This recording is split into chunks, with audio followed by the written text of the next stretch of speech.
दुखी का धन अगर हड़प किया, उसकी अगर थोड़ी संपत्ति से हरण किया है ना, पहला फुसला करके और हाँ तो यहाँ साइन कर दो, तुमको ऐसा कर देंगे, वो भी थोड़ा लालच में आ गया, करोड़ों की जो चीज थी उसने हजारों रुपए में आपको दे दी थोड़े बहुत, उसको तो पैसे की जरूरत थी। थोड़ी सहमति से अगर आपने धन हड़पा है तो आपके एक कुल का विनाश होगा। लेकिन मैं ऐसा मानता हूं बच्चों कि अगर उसके बिना सहमति के उसको धोखा दे करके अगर हम उसका धन हड़पते हैं तो पूरे कुल में, खानदान में कोई नाम लेने वाला भी नहीं बचेगा। बोलो जय श्री कृष्ण। तो इसलिए बच्चों कोशिश ये करो कि हम हमेशा सदैव अच्छे कार्य करें। किसी का एक पैसा कभी भी खाना नहीं चाहिए। खाना चाहिए क्या? नहीं खाना चाहिए।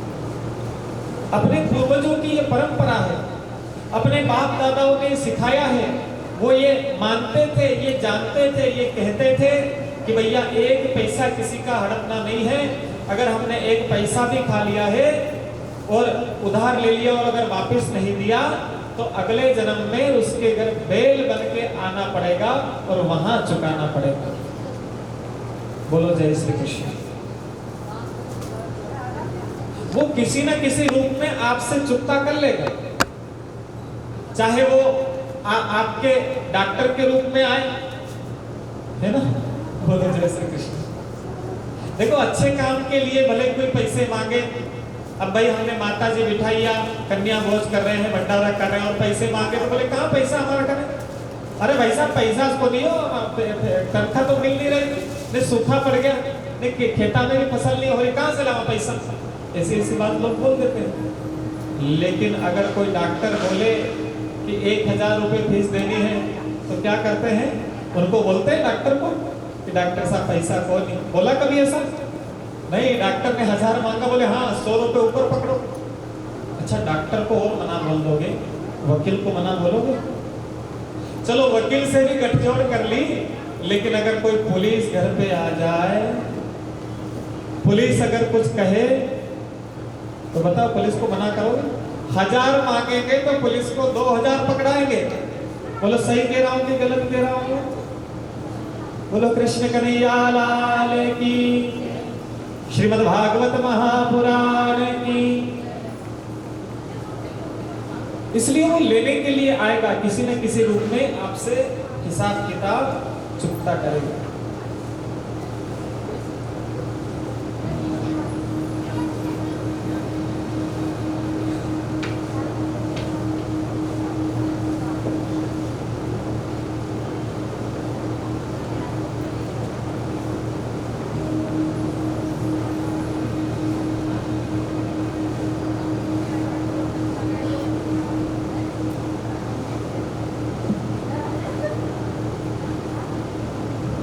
जय श्री कृष्ण। गीता प्रेस गोरखपुर से बहुत सुंदर सुंदर पुस्तकें छपती हैं। मैंने एक सच्ची घटना उसके अंदर पढ़ी।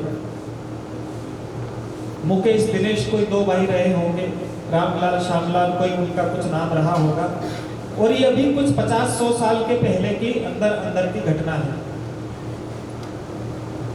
2 दोस्त थे, भाई जैसे रहते थे, पड़ोस के थे। उन्होंने सोचा कि भैया अपन यहाँ नगर में, छोटा सा नगर है, अपन बड़े नगर में चलते हैं, मुंबई में चल के वहाँ कारोबार करेंगे। दोनों कुछ पैसे लेके गए, रुई का व्यापार किया। 1-2 साल रहे होंगे, उनका व्यापार बहुत अच्छा चला। 5-10 हजार रुपए का फायदा उनको हुआ होगा। दोनों ने मिलके काम किया, बराबर मेहनत की। अब जैसे ही फायदा हुआ तो पहले के मन में आ गया लालच। उसने सोचा अगर मैं दूसरे को मार दूं तो जो 10,000 रुपए हैं ये सारे के सारे मेरे हो जाएंगे। देखो पुराना जमाना था, 10,000 रुपए बड़ी बात होती थी। ऐसा ही मान लो जैसे कि आज 10 करोड़ हो। उसने सोचा अगर मैं इसको मार दूंगा तो ये सारे पैसे मेरे हो जाएंगे, वरना इसको आधे देने पड़ेंगे।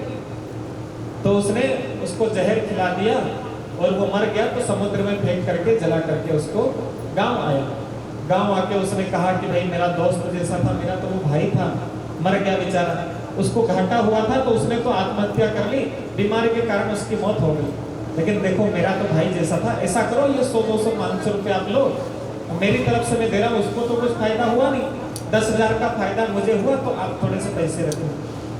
पड़ोसी ने सोचा भाई कितना भला आदमी, देखो तो इतनी मदद कर रहा है, हमारे आदमी के लिए पैसे भी दे रहा है। घर वालों ने पैसे लेके कार्यक्रम किया और वो आदमी उसने जो पैसे कमाए थे उससे बिजनेस शुरू किया।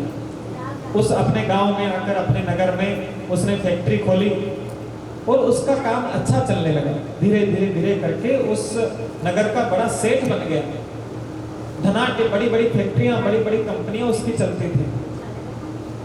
बेटा भी हुआ, बेटा बड़ा हुआ, विदेश में पढ़ने के लिए भेजा। विदेश से पढ़ करके आया तो विदेशी संस्कृति का रंग चढ़ा हुआ था। खेलने कूदने जाता, फिल्म देखने, रात को सिनेमा देखने, रात को 12-12 बजे 2-2 बजे आता। 20-22 साल का नौजवान बेटा हो गया। एक दिन रात को आया तो उसको बुखार चढ़ गया। सुबह 104 डिग्री बुखार। डॉक्टरों को बुला करके इलाज करा दिया। डॉक्टर ने कहा कोई बात नहीं, बुखार तो आता जाता रहता है, तबीयत खराब होती रहती है, हमने दवाई दे दी है, ठीक हो जाएगा। शाम तक 108 डिग्री बुखार चढ़ गया। डॉक्टरों को बुलाया, उन्होंने कहा साहब मामला गंभीर है, हम तो संभाल नहीं सकते, इसको बड़े हॉस्पिटल में ले जाओ। बड़ी जगह ले गए, वहां भी ठीक नहीं हुआ, विदेश में ले गए। बहुत लंबे समय तक इलाज चलता रहा। पिता ने कहा कोई बात नहीं, जितना पैसा लगे सब देंगे, मेरी फैक्ट्री बिक जाए, मेरा घर जमीन बिक जाए, कोई टेंशन की बात नहीं, मेरे बेटे को ठीक कर दे। अब भाई ऐसा तो कभी होता नहीं है। पुत्र तो प्यारा होता है, पुत्र के लिए तो सब कुछ कमा रहे हैं, पुत्र को ही तो देना। अगर पुत्र नहीं रहा तो किसके लिए कमाएंगे? तो पिता ने कहा कि अगर जितना पैसा चाहिएगा मैं दूंगा, लेकिन मेरे बेटे को आप ठीक कर दीजिए। बहुत इलाज चला, 6 महीना साल भर हो गया, बेटा ठीक नहीं हुआ। 3-4 महीने थे तो खाना भी छोड़ दिया, उठता भी नहीं, शरीर पूरा गल गया, कमजोर हो गया। डॉक्टर ने भी जवाब दिया कि अब बचने की उम्मीद नहीं है, घर ले जाओ, सेवा पूजा करो, जब तक चले तब तक ठीक है, बाकी ऊपर वाले के हाथ में। घर लेकर के आए। पिता का सब कुछ बिक गया था, उसकी फैक्ट्रियां, कंपनी सब बंद पड़ गई, घर भी बिक गया था। माता पिता दोनों बैठ के पिता के सिरहाने रो रहे हैं। बेटा तो क्या हो गया तुझे, तू बात कर हमसे, तू बोलता क्यों नहीं? माता पिता तो चिंता तो करते हैं।